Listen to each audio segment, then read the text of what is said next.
I binged seasons 1 through 3 again to prep for season 4. So I'm the like most Oh, you're formidable. fresh. I'm the formidable Umbrella Academy expert right now. So Yes. please answer anything. But so excited to chat with you both. I think that one of the major themes of this show over the years has been familial bonds, and familial love, and how trauma can impact that. And I think that nothing exemplifies this even more than the relationship over the years between Victor and Allison. And I Mm-hmm. think it's been one of the most interesting dynamics since the show started. So I want to hear from you both on how you actually think this relationship between these two characters kind of represents what's at the heart of this series Mm. through their ups and downs and kind of like where we meet them at in this season and what happens at the conclusion. That's such a Wow. good question. Yeah, that is God. a good question. Um, So how does it sort of represent so much of the core like yeah. dynamic Familial drama Familial. and love. Yeah. Yeah, I mean, I guess, I think of their relationship and these ups and downs they've had and these moments where they've really hurt each other and betrayed each other, and also these moments where you see incredible, like, profound empathy and love and care. And so I think we if we see a bit of, a Yeah. pendulum swing with these between these two characters that is representing so many of these core dynamics, all of which were ultimately created by, Reginald, and Yeah. put you in a position that made you carry this like shame about how I was treated, and then I Yeah. treat you horribly, and then it turns into this Like yo-yo. yo-yo of Tug of war. exactly. So Yeah. I don't know if you've Yeah, no, I think it's been such a beautiful journey to go on with Elliot and with Victor and Allison over all the seasons, just kind of seeing, I feel like we both start every season being like, what are we getting into this season? And knowing that there's going to be some, either we're going to be on the same side of the road or there's going to be a highway between us. And I mean, we get on so well and we're the closest of friends. So, the harder scenes have always been just that, but also fun when we get to kind of go at each other. But yeah, I think that dynamic, that it is very real. I think that dynamic exists in a lot of familial relationships. This like, this, I'm not talking to you right now, or you've hurt me, because, that's what they say. The people that are closest to you are the ones that know how to hurt you the most. And so I think they're constantly doing that. And a lot of that comes from their trauma and from their upbringing. But I think at the end of the day, there is so much love there, which is why, it's never permanent. There are scars, literally, Literally and physically. literally and physically. But I think there's kind of always this like base understanding of like, we make these decisions that are not great decisions, and we act the way that we do because of the way that we were raised, which is not right. And I think they're constantly kind of trying to combat that. And so I think sometimes they succeed at that and sometimes they don't. So I think that push and pull and tug of war is really exciting as an actor and I think as a viewer to watch. And lastly, how would you both describe the journey that your characters go on this season? I know we initially come in without they're powerless, but like your two characters, I feel like Allison's always been, she's the actress. And then, with Victor, he necessarily, he just came into his powers in the early seasons, and then it's always kind of had this kind of odd relationship with his powers anyway. So I think your two characters are the ones that are kind of the least, I won't say least distance from them, but kind of so to speak, they kind of are. So where do we find them at, and what does that journey look like? Well, when we find Victor, he's doing pretty good. He's happy to have left the power behind. It proved complicated. It proved disastrous in moments. And he's getting a chance to really live his life as himself. He can connect with people. He's far more confident. He's been doing some healing, and I think being away from the power and boundaries with the family, all of that has helped.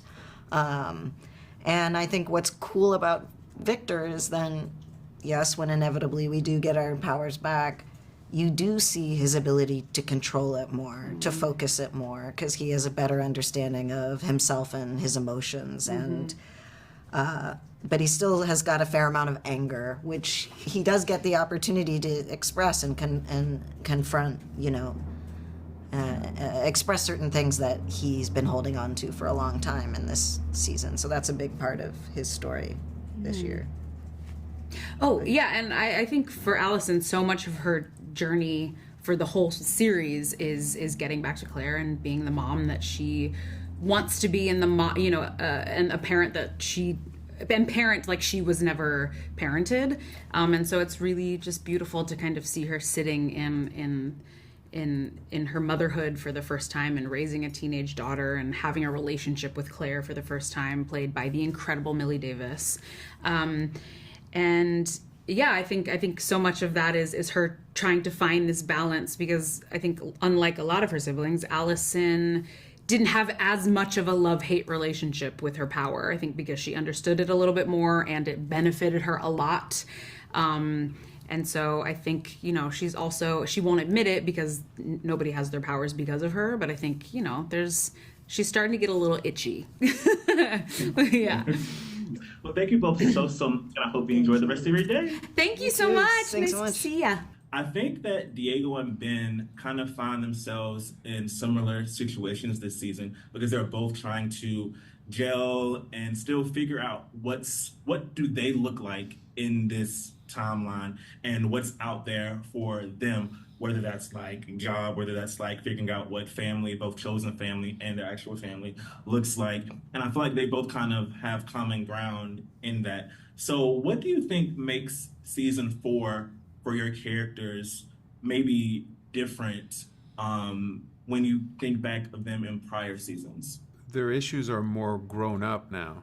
They've got much more, I think, current with the age that they're in, and maybe even like the age of the people that are watching it, that they either relate to or that they've been through, which is the sense of you're not really able to notice what's in front of you. You're just thinking about either what happened, how good it was when it happened, and sort of dreading the future, and that you're sort of going further and further and further away from when you thought you were the best, and only to realize that actually you are the best right now. The best version of yourself is in front of you right now. And so removing the identity of being a superhero in general to be able to appreciate the people that are closest to him. And Justin, for you, I do feel like, I don't know, for lack of a better term, I do think this is I'm going to say the most fully realized we may have seen Ben. But when you think about it, the first 2 seasons, we have Ben and Klaus, of course. And then the 3rd season, we have the Sparrow version of Ben. But this season kind of fuses all of the aspects that we've seen for him, and this version is kind of like the one that we see the most realized, the most full, so to speak. So what was it like being able to portray this version of Ben, that's kind of been on that journey for the 4 seasons? I mean, it was a thrill. I mean, I think you put it beautifully. I mean, it feels like all 3 seasons were building up to this 4th one for Ben, and to be able to sort of culminate all of the things I've learned as Ben over the years into this final 4th season of Ben was a joy. And I think we get to see sides and shades of Ben that we've never seen before, especially through the one particular relationship that grows throughout the season. Absolutely. Well, thank you both so much for your time. I really enjoyed it, and I cannot wait for more people to see this series and how it all ends, because I need to talk with more people about it. So thank you so much, and I hope you both enjoy the rest of your day. Thank you. You too. I think that your characters are 2 of the siblings that seem to be most impacted by the fact that they're powerless at the start of this season, but I feel like they're impacted by this in 2 incredibly different ways. So how could you describe the journey that they go throughout this season? Because it's a very different Luther and Klaus that we've seen in the prior seasons. But I think that it kind of sets them on a journey to be kind of like this different version, but kind of like a culminating version of themselves from the past 3 seasons to the one we see now, which is kind of propelled by the fact of them being in these new situations? I tell you what, I think Klaus responds negatively, broadly speaking, to having his powers taken off him, and Luther responds positively, you know. And even though things maybe don't work out the best way, but I think it's that thing of perception being utopia as opposed to utopia. It's all about how one sees the world as opposed to how the world is, maybe. And I think Klaus starts to see the world as a terrible, terrible safety hazard that could kill him 6 ways to Sunday. And so he decides to retreat from the world and bubble wrap himself like a little weaselly snowflake. And then you move into a giant death hazard, essentially, and become an exotic stripper. Yeah, the death hazard of many middle-aged women wanting to put dollar bills down his pants. Yeah. Canadian. Yeah, and I think that's the thing. I think for Luther, it's almost like a thing of careful what you wish for, because he's embraced the idea of having his own body back, but then I think he ultimately misses what the Umbrella Academy brought him, which was a sense of purpose and family togetherness, and then obviously he's lost Sloane as well, so like he's dealt with that. So yeah, when they get their powers back, I don't think he's delighted about having his ape body back, but I think he is kind of any opportunity to bring the gang back together. I think in episode 1 when they have to go and get Victor, he's all for that. He's like, yeah, great, let's go do something that's like we used to do. Yeah. Even though we've got no powers, it's like, yeah, it's like a little mission, let's go. So yeah, I think I really enjoyed Luther's journey this season and like what he's been on from the beginning, but I really enjoyed taking him back into that world and his enjoyment of that. Yes, yes. And what do you both hope that the legacy of the Umbrella Academy looks like after these 4 seasons? What do you hope the impact it has left on viewers? What do you hope that is? I hope it's one of those shows that people watch generationally. You know, you introduce it to your kids. New generations of the future will be able to see my pubic hair in HD. We can only hope. And then, could you imagine it'll be 3D? It'll be like, it'll be so close by the time we got like a couple of generations. It'll be coming out at you in a few years' time. Yeah, I don't know. I leave legacy for the future. I suppose like. I hope it's timeless, you know. Yeah, family's tough. I doubt that families will have worked out all their emotional problems in 50 to 100 years' time. So in that way, the show will be timeless and relatable.